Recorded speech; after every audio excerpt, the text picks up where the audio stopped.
let's get into one where we can see everything.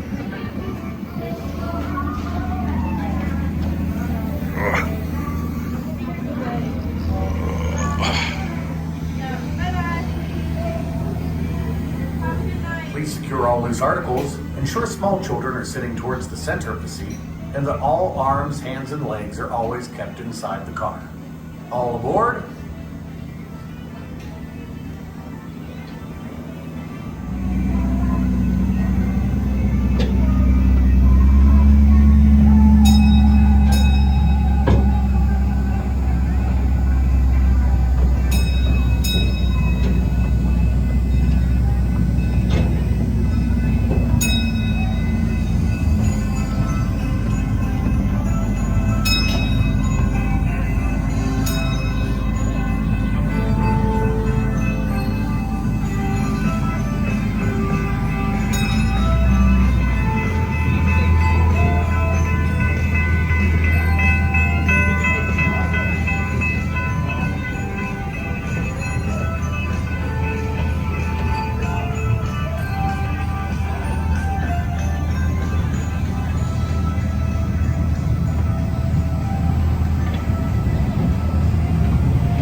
I'm Jillian, Kennywood's operations manager.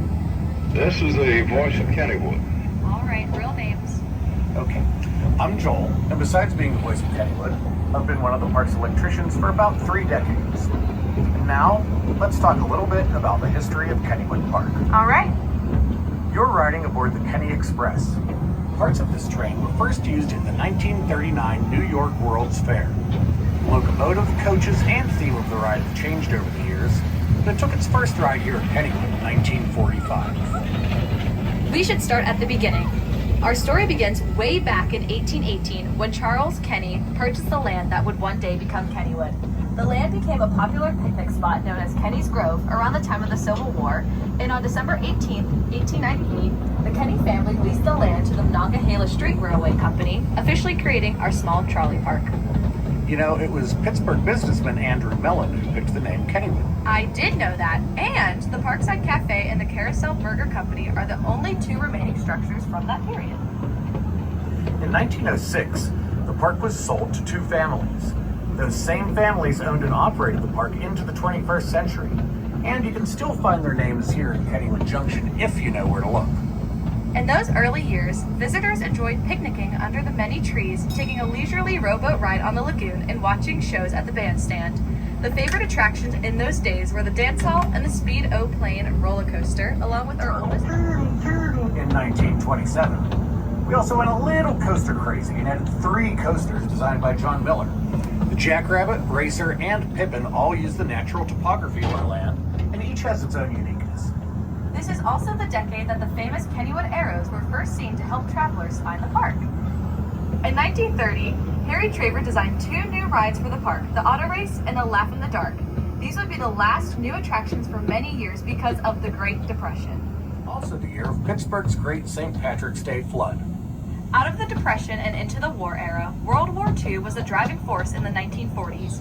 Kennywood's own radio station, the Voice of Kennywood. I recognize that name. I'm sure you do. But this Voice of Kennywood would broadcast news from the front lines of the war from the middle of the park. 1941 provided some much-needed laughter with the debut of Laughing Sal. And the post-war baby boom saw the addition of the Little Dipper roller coaster and an expansion of Kittyland, which was one of the largest in America. And as the nation entered into the television age in the 1950s, so did Kennywood. Our bandshell became host to many celebrities of the day: the Lone Ranger, Clarabelle the Clown from the Howdy Doody Show, and my favorite, the Three Stooges, just to name a few. That decade also saw the addition of our fall fantasy parades and the fondly remembered Kitty Cadillacs. The 1960s and 70s were challenging times for Kennywood. With the emergence of theme parks, Kennywood had to make big changes to compete. We saw the addition of the popular gas-powered Turnpike ride in 1966. Then in 1968, with the demand for a new roller coaster and no room to build one, Andy Vettel redesigned the Pippin, creating a more thrilling wooden roller coaster called the Thunderbolts. It was ranked as the nation's best in the New York Times in 1974. In 1975, Kennywood made the decision to build its first $1 million ride, the Log Jammer. The This helped launch us into a new era.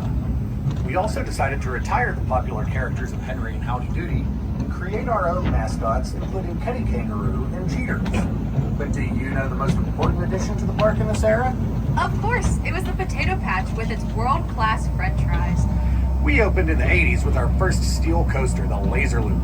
We added many other rides to our lineup, including the Gold Rusher, Pirate, and the Wave Swinger.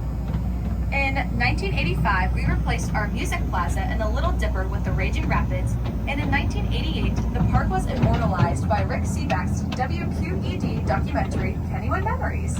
We also added to our family in the 80s by gaining 2 sister parks, Idlewild and Sandcastle. The 1990s roared to life with the addition of the world's fastest roller coaster, the Steel Phantom. During Phantom Fall Fest, our family-friendly park transforms into a haunted thrill experience after dark. Starting in 2011, guests could enjoy millions of lights and even some of their favorite rides in the winter at our Holiday Lights Christmas time celebration. In 2019, Kennywood again became home to the state's tallest and fastest coaster with the debut of the Steel Curtain. In 2022 and 2023, we celebrated our 125th birthday with park-wide enhancements that celebrated our past while looking to the future. While a lot has changed over the years, one thing never will. Kennywood is a place to escape from the hustle and bustle of everyday life and create new memories together. We hope you enjoyed your ride on the old Kennywood Railroad. We look forward to entertaining you and your family for generations to come.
We're almost back at the station. Please make sure that you gather all your loose articles and remain seated until the station attendant gives you the all clear. Thanks for riding the old Kennywood Railway. We'll see you on your next adventure soon here at Kennywood.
dry leaves that before the wild hurricane fly, when they meet with an obstacle, mounts to the sky.